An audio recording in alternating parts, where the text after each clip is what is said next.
Bab 1. Kejadian. Waktu penulisan kurang jelas. Tempat penulisan tidak diketahui. Penulis Musa dan diselesaikan melalui tangan Ezra. Objek semua orang di segala zaman. Inti penciptaan, kejatuhan, air bah, asal mula bangsa, dan sejarah pemimpin umat. Cara penulisan ditulis berdasarkan tradisi lisan dan dokumen-dokumen. Tujuan penulisan untuk memperlihatkan asal mulanya segala sesuatu. Biasanya dianggap bahwa penulis Kejadian adalah Musa. Namun, apabila membaca teks Kejadian, ada bagian-bagian yang tidak mungkin ditulis oleh Musa. Misalnya, dalam Kejadian 14 tertulis bahwa Abraham mengejar musuh sampai ke Dan bersama hamba-hambanya 318 orang yang telah dibesarkan dan dilatih untuk menyelamatkan Lot, keponakannya. Kejadian 14 ayat 14. Tetapi Dan adalah daerah ujung utara Israel. Pada zaman Musa, tanah itu belum diduduki oleh suku Dan. Suku Dan menduduki daerah Dan yang ada di kaki Gunung Hermon pada akhir zaman hakim-hakim, yaitu lebih 300 tahun lewat setelah Musa mati. Suku Dan meninggalkan tanah pusaka Zora dan Esitaol yang dibagikan kepada mereka oleh karena gangguan suku Amori, lalu naik ke arah utara. Mereka menduduki Tabah yang disebut Lais dan menamainya Dan. Habakuk 18 ayat 1-29. Orang-orang yang mengatakan muzalah penulisan Kejadian tidak dapat menjelaskan bagian ini secara meyakinkan. Kejadian pasal 36 ada kata sebelum ada seorang raja memerintah atas orang Israel. Kejadian 36 ayat 31. Perkataan seperti ini bisa muncul setelah ada raja di Israel. Munculnya raja pertama di Israel adalah Raja Saul. Berarti setelah lewat lebih dari 400 tahun dari kematian Musa. Maka pendapat bahwa Musalah penulis Kejadian tidak masuk akal, anakronisme. Ketika membaca Perjanjian Lama, harus membaca Kejadian lebih dahulu. Kejadian adalah kitab yang terpenting dalam Perjanjian Lama. Agama Kristen menjadi agama yang lebih unggul daripada agama-agama lain oleh karena ada kitab Kejadian. Jikalau tidak ada Kejadian, agama Kristen kita tidak bisa unggul daripada agama lain. Kejadian menangani bagian sejarah dan bagian sebelum sejarah, yaitu zaman prasejarah. Kejadian bukan buku yang dicatat secara ilmiah, melainkan dicatat secara teologis. Kejadian ditulis paling teologis di antara semua kitab dalam Perjanjian Lama. Sejak Adam diciptakan sampai kisah mayat Yusuf ditaruh dalam peti mati, sejarah selama 2307 tahun dicatat. Subjek teologis dari Kejadian. 1. Sejarah awal. Sejarah awal dalam pasal 1-11 adalah sejarah awal dunia, pengantar cerita leluhur Israel yang tertulis setelah pasal 11, dan pembukaan untuk seluruh Alkitab, Perjanjian Lama dan Perjanjian Baru. Sejarah awal ini bukan hanya catatan kronologis, melainkan deskripsi teologis tentang asal mulanya alam semesta, penciptaan manusia pada masa prasejarah, dan masalah dasar dalam sejarah manusia menurut pandangan iman Israel. Zaman prasejarah tidak dapat dijelaskan dengan ilmu pengetahuan, maka tidak dapat disebut sebagai sejarah yang sama dengan arti sejarah modern. Namun sejarah awal yang dicatat oleh penulis kitab dengan ilham Roh Kudus menjawab pertanyaan tentang hal-hal yang dasar bagi manusia dan memahyukan kebenaran yang penting untuk keselamatan manusia. Sejarah awal inilah memperlihatkan bahwa Allah lah satu-satunya eksistensi yang kita harus andalkan untuk mengalahkan kekuatan kejahatan hingga menemukan jati dirinya dan untuk menerima keselamatan. 2. Struktur sejarah awal. A. Penciptaan alam semesta dan manusia. Kejadian 1 ayat 1-2 dan Kejadian 4. B. Dosa manusia dan kejatuhan. Kejadian 3 ayat 1-4 dan Kejadian 24. C. Air bah dan perjanjian dengan Nuh. Kejadian pasal 6, Kejadian pasal 1-9 dan Kejadian 17. D. Peristiwa Menara Babel dan pencemaran bangsa.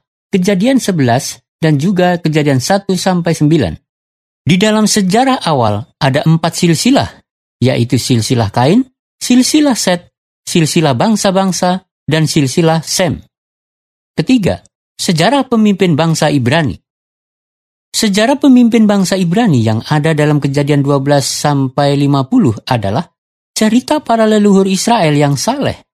Sejarah ini memperlihatkan iman dan kehidupan dari para leluhur yang menjadi kepala bangsa Israel melalui cerita 4 leluhur, yaitu Abraham, Ishak, Yakub, dan Yusuf.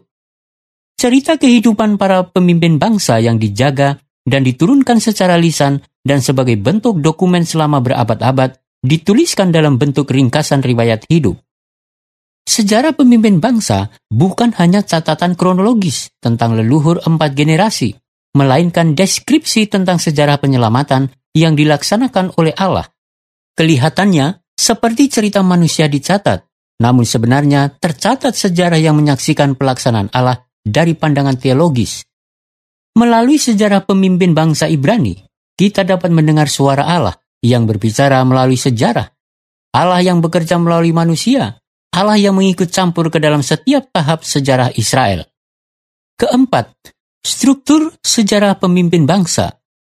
A. Abraham, Kejadian 12 ayat 1-25 dan Kejadian 18. B. Ishak, Kejadian 16. C. Yakub, Kejadian pasal 25 ayat 19-34. Kejadian 27 ayat 1-36, Kejadian 43. D. Yusuf dan saudara-saudaranya. Kejadian pasal 37 ayat 1-50 dan Kejadian 26. Kejadian adalah kitab yang mewahyukan Allah. Kejadian memperlihatkan keesaan Allah. Kejadian memperlihatkan keteladan iman. Kejadian memperlihatkan kemahakuasaan Allah. Kejadian memperlihatkan tipe manusia. Kejadian memperlihatkan keadilan Allah. Kejadian memperlihatkan hakikat dosa. Kejadian memperlihatkan kasih setia Allah. Kejadian memperlihatkan watak asli manusia. Kejadian memperlihatkan penghakiman Allah. Kejadian memperlihatkan tipe iman. Kejadian memperlihatkan penyelamatan Allah. Kejadian memperlihatkan tugas manusia. Kejadian memperlihatkan identitas dan keterlibatan iblis. Kejadian memperlihatkan Allah, manusia, dan iblis. Kejadian adalah kitab yang mewahyukan asal-usul alam semesta. Kejadian menerangkan asal-usul segala makhluk. Kejadian memperlihatkan asal-usul umat manusia. Kejadian memperlihatkan asal-usul bangsa. Kejadian memperlihatkan asal-usul manusia. Kejadian menerangkan asal-usul kejahatan. Kejadian memperlihatkan asal-usul budaya. Kejadian memperlihatkan asal-usul persembahan korban. Kejadian memperlihatkan asal-usul penghakiman. Kejadian memperlihatkan asal-usul kejatuhan manusia. Kejadian memperlihatkan asal-usul Israel. Pengertian tentang pada mulanya. Kata yang pertama muncul dari Kejadian 1 ayat 1, kitab pertama dari 66 kitab Alkitab adalah pada mulanya. Kata ini adalah terjemahan dari kata Ibrani, Beresit. Pentingnya mengerti kata ini dengan baik. Kata ini menunjukkan saat yang mutlak, yang telah melampaui waktu biasa, berarti awal alam semesta. Alkitab Ibrani menyebut kejadian sebagai Beresit pada mulanya. Mula itu adalah suatu saat sebelum hari pertama. Maka kita dapat mengetahui tepat waktu kapan Allah menciptakan langit dan bumi. Sebelum datang hari pertama, tanah telah diciptakan, air juga sudah ada. Karena tidak ada terang, kosong dan gelap gulita, namun tanah dan air sudah berada sebelum hari pertama datang. Kejadian pasal 1 ayat 2-4, bumi belum berbentuk dan kosong, atau masih kacau balau, Alkitab bahasa sehari-hari. Gelap gulita menutupi samudera raya, dan roh Allah melayang-layang di atas permukaan air. Berfirmanlah Allah, jadilah terang, lalu terang itu jadi. Allah melihat bahwa terang itu baik. Lalu dipisahkannya lah terang itu dari gelap. Apabila mau mengatakan bumi masih kacau balau, harus ada bumi lebih dahulu. Jikalau roh Allah mau melayang-layang di atas permukaan air, harus ada air lebih dahulu. Sebelum datang hari pertama, telah ada bumi dan air. Namun gelap gulita menutupi samudera raya. Bumi belum berbentuk dan keadaannya masih kacau balau. Yang jelas, sebelum menciptakan terang, sudah ada bumi yang ditutupi oleh gelap gulita. Allah berfirman, jadilah terang, di atas bumi yang gelap gulita dan kacau balau. Hari itu juga bukan hari pertama, melainkan sebelum hari pertama datang. Biasanya kita berpikir Allah menciptakan terang pada hari pertama, Namun sebenarnya sebelum hari pertama tiba, Allah sudah berfirman, "Jadilah terang," dan Allah melihat bahwa terang itu baik. Di situ selesai satu kalimat. Kemudian Allah memisahkan terang dari gelap, lalu menamai terang itu siang, dan gelap itu malam. Jadilah petang, dan jadilah pagi. Itulah hari pertama. Pada mulanya Allah menciptakan langit dan bumi. Kejadian 1 ayat 1. Firman ini adalah firman yang paling berwibawa dalam seluruh Alkitab. Kalimat yang paling sederhana namun paling berkuasa, bermakna, berwibawa. Firman yang kedua yang luar biasa adalah Aku adalah Aku. Ada banyak firman Allah dalam Perjanjian Lama, namun proklamasi yang paling berwibawa adalah kedua ayat inilah. Orang-orang biasa tidak begitu menganggap penting kedua ayat ini. Namun kita harus meletakkan dasar iman kita di atas kedua ayat ini. Dari saat ini, mari kita merenungkan kedua ayat ini secara mendalam. Kata mula, dalam bahasa Indonesia rasanya bukan kata yang penting. Tetapi jika kita melihat dalam bahasa Ibrani atau bahasa Inggris, makna yang lain mendekat kepada kita. Sampai sekarang, orang-orang Kristen salah menafsirkan Kejadian 1 ayat 1. Mula itu dimengerti sebagai hari pertama. Kejadian 1 ayat 1 ditafsirkan sebagai ayat yang berpesan judul untuk deskripsi tentang penciptaan Allah. Jika dilihat dari pandangan penafsiran seperti itu, umur bumi atau sejarah alam semesta dihitung hanya 6.000 sampai 10.000 tahun. Di antara para ilmuwan dalam asosiasi penelitian penciptaan, ada orang-orang yang menekankan teori bumi muda, Young Earth Theory. Tetapi jika lebih meneliti Kejadian pasal 1, kita akan menyadari bahwa selama ini kita tidak melihat isi Kejadian dengan setia. Mula dan hari pertama itu berbeda. Mula adalah waktu sebelum dimulai hari pertama. Maka tidak dapat digambarkan itu kapan. Tetapi hari pertama menurut kronik dalam Perjanjian Lama kira-kira 6.000 tahun yang lalu. Bumi lebih dahulu diciptakan daripada terang. Banyak orang mengetahui bahwa Allah paling pertama menciptakan terang. Tetapi jikalau kita membaca Alkitab dengan teliti, kita dapat mengetahui bahwa bumi lebih dahulu ada sebelum terang diciptakan. Catatan tentang penciptaan bumi ada di Kejadian 1 ayat 2 tertulis, "Bumi belum berbentuk dan kosong, masih kacau balau." Alkitab bahasa sehari-hari. Gelap gulita menutupi samudera raya, dan roh Allah melayang-layang di atas permukaan air. Kemudian catatan tentang penciptaan terang ada di Kejadian 1 ayat 3. Maka kita dapat mengetahui jelas bahwa sebelum terang diciptakan, sudah ada bumi yang gelap, kacau, kosong, dan air. Alam semesta kapan diciptakan? Selama ini kita mengajarkan bahwa pada hari keempat, Allah menciptakan semua binatang. Tetapi semua benda angkasa dan spasi telah diciptakan pada mulanya, yaitu sebelum hari pertama tiba.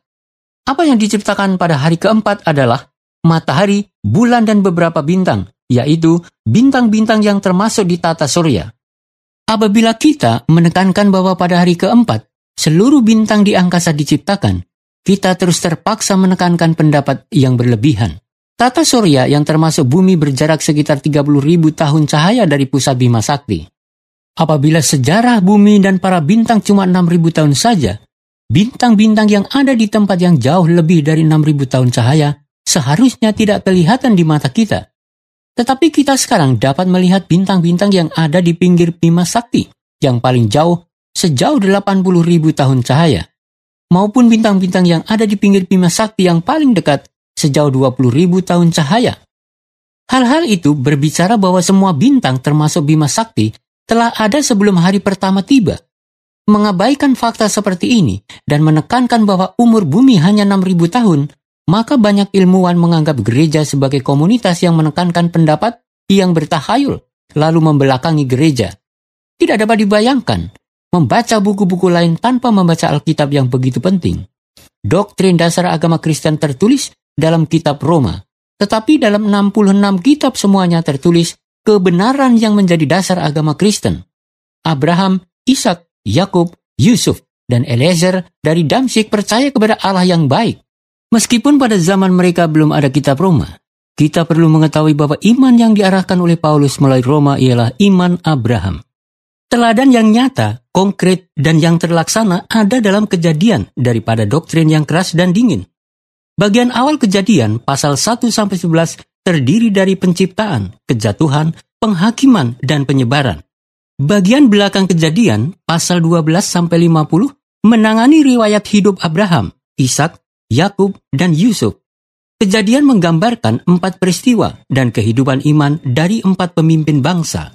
Dalam kitab kecil yang hanya berjumlah 58 halaman ini, termuat kebenaran dan ajaran yang luar biasa. Apabila agama Kristen tidak mengajar Kejadian secara benar, masa depannya tidak dapat dijamin.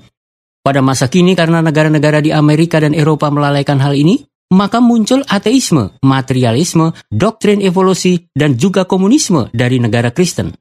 Sejak teolog-teolog Barat tidak percaya Kejadian sebagai fakta sejarah dan menganggapnya sebagai mitologi, dongeng atau hipotesis, agama Kristen begitu mudah menyerahkan tahta raja ilmu kepada sains, ilmu dasar. Jikalau kita menerima Kejadian sebagai fakta sejarah, itu tidak dapat disebut agama Kristen. Pengakuan iman kita selalu dimulai dari Kejadian 1 ayat 1. Pengakuan iman kita tidak dimulai dari salib, tidak dimulai dari kebangkitan. Hal itu harus jelas. Tuhan Allah yang harus kita saksikan adalah Allah pencipta, Allah penyelamat, Allah penolong, Allah hakim. Kita harus lebih dahulu membaca Kejadian dengan benar dan menyaksikan Allah pencipta dengan benar.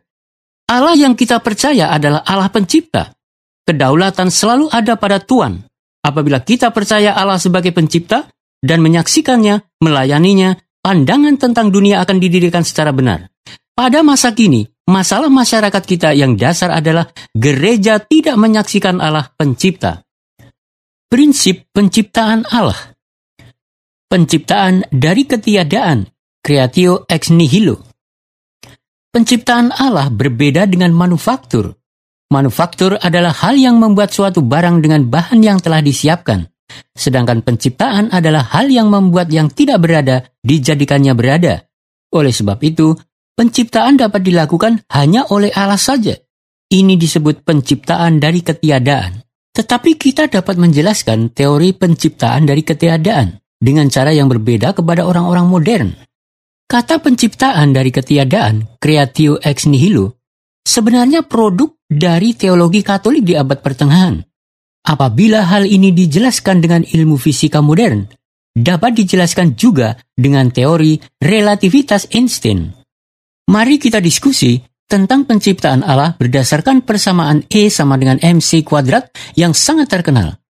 Sebelum Einstein, dianggap materi adalah materi, energi adalah energi. Tetapi setelah persamaan Einstein ini, stereotip seperti itu menghilang. M dalam persamaan ini berarti massa. C kuadrat berarti kuadrat dari kecepatan cahaya, speed of light squared. E berarti energi.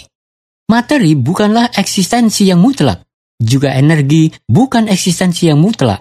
Inilah dasar dari teori relativitas. Perubahan kesadaran yang diakibatkan oleh persamaan Einstein ini tak terbayangkan.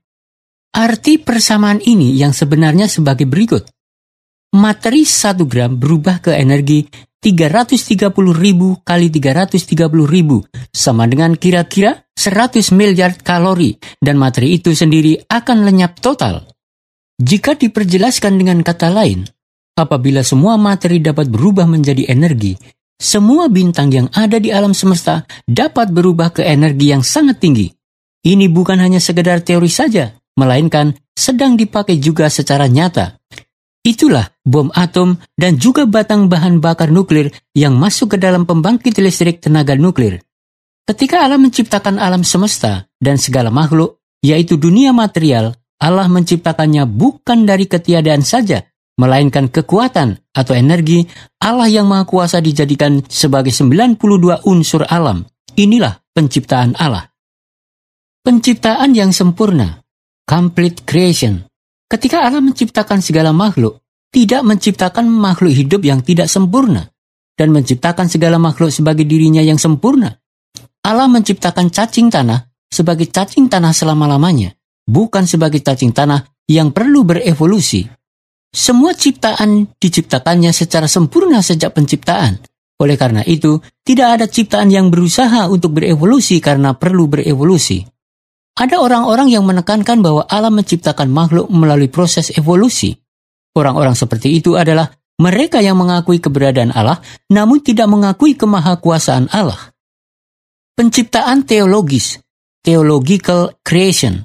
Ketika Allah menciptakan segala makhluk, menciptakannya supaya mereka bekerja sama untuk mendatangkan kebaikan dan tidak menciptakan makhluk yang tidak perlu. Oleh karena itu, semua makhluk yang hidup memiliki harga eksistensi, tujuan eksistensi, arti eksistensi, dan tugas eksistensi. Kita tidak dapat membangun iman yang benar jika kita membaca kitab Kejadian yang begitu penting.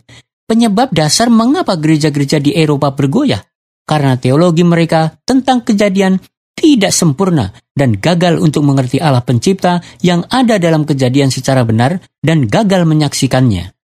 Gereja-gereja Kristen di Barat kehilangan kekuatan karena kurang jelas iman mereka terhadap Allah pencipta. Apabila kita melihat ke belakang, herannya pemikiran seperti ateisme, materialisme, teori evolusi, dan komunisme semuanya muncul dari negara-negara Kristen. Ini adalah akibat oleh karena gereja-gereja melalaikan atau gagal untuk menyaksikan Allah pencipta.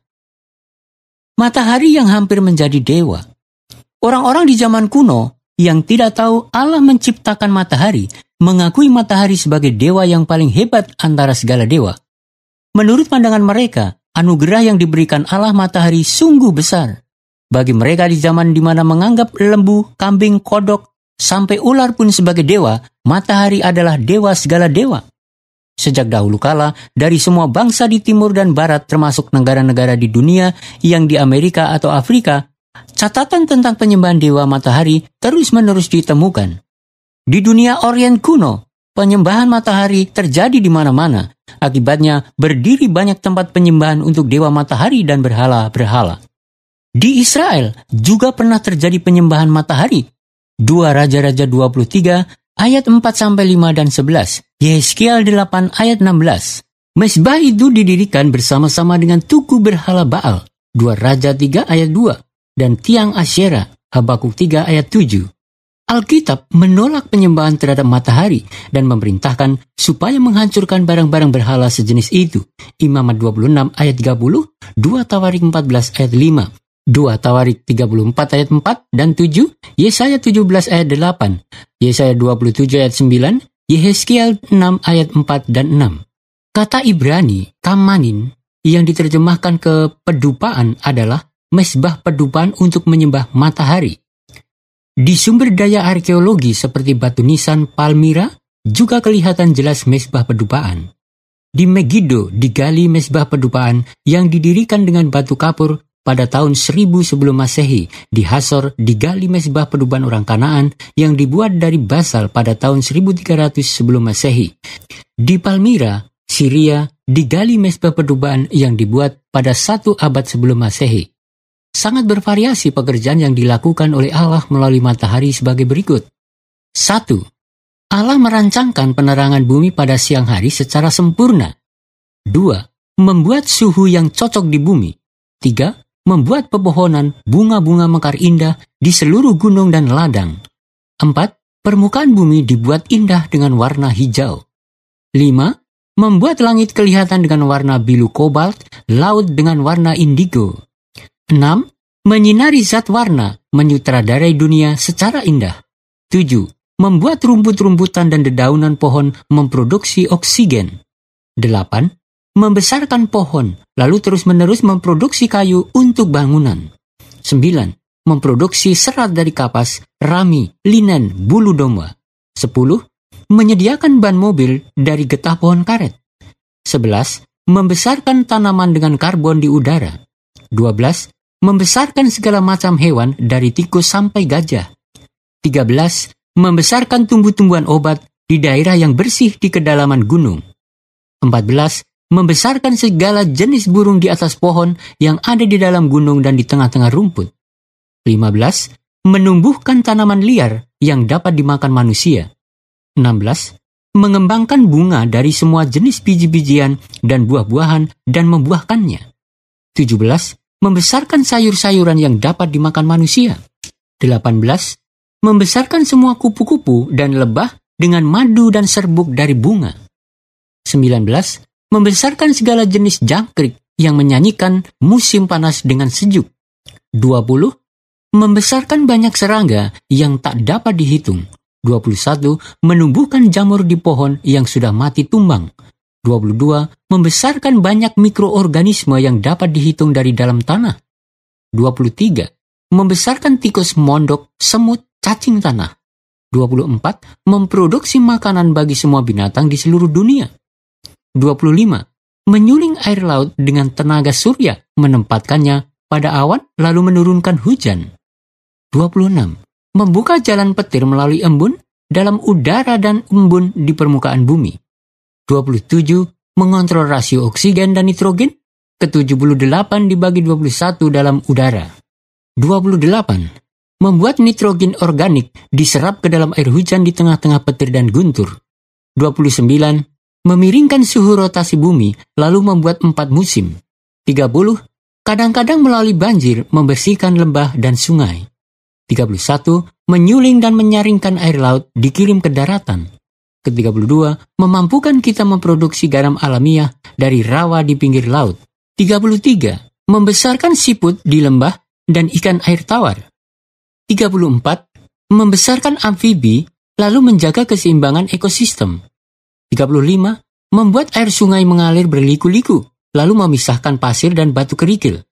36. Membuat plankton dalam air, menjadikannya makanan bagi ikan. 37. Menyuling air laut dan mengisi air di bawah tanah. 38. Menyerap air ke gunung dan disalurkan air itu untuk keperluan sehari-hari. 39. Menumpuk salju di gunung, disalurkannya sedikit demi sedikit. 40. Dengan menumpukan gletser di daerah kutub, mengontrol suhu air laut. 41. Membuat garam dari air laut atau dari danau air asin di perairan darat. 42. Melalui perbedaan tekanan atmosfer yang dipicu oleh perbedaan suhu, mengedarkan udara. 43. Dia mengontrol suhu dan kelembaban di mana manusia hidup. 44. Dengan cahaya matahari dan angin, mengeringkan banyak pakaian yang dijemur. 45. Dengan memproduksi vitamin D di dalam tubuh kita, menyehatkan tulang kita. 46. Melindungi laut dengan gelombang air laut yang diciptakan oleh angin. 47. Dengan angin, menyebarkan semua benih ke seluruh muka bumi. 48. Dengan membuat angin topan dan banjir, membersihkan seluruh dunia. 49. Membesarkan banyak ikan, rumput laut, dan batu karang di dalam laut. 50. Membuat kita memproduksi semen dengan batu karang yang disebut stromatolith. 51. Memantulkan cahaya ke bulan, sehingga bulan menangani penerangan malam. 52. Menentukan waktu, musim, dan tahun dengan memutarkan planet-planet. 53. Membuat air diresap ke dalam batu, menyediakan mineral. 54. Membuat binatang, tumbuh-tumbuhan, dan mikroorganisme hidup dalam keharmonisan. 55. Memberikan istirahat dan tidur kepada semua makhluk yang hidup di muka bumi. 56. Membuat kita memilih tanah pada siang hari, melihat bintang-bintang pada malam hari. 57. Mewarnai permukaan bumi secara indah menurut musimnya. 58. Mengharumkan bumi dengan harum dari tumbuh-tumbuhan. 59. Membesarkan tanaman penutup tanah, lalu mencegah erosi tanah. 60. Menentukan masa hujan awal dan hujan akhir melalui matahari. Apa yang dianggap sebagai dewa oleh manusia bukan hanya matahari, bulan juga pernah dijadikan dewa. Binatang-binatang juga didewakan, bahkan serangga dan lalat juga pernah didewakan. Kitab Kejadian menyatakan bahwa apa yang kelihatan misterius atau apa yang kelihatan berkuasa bukanlah Allah.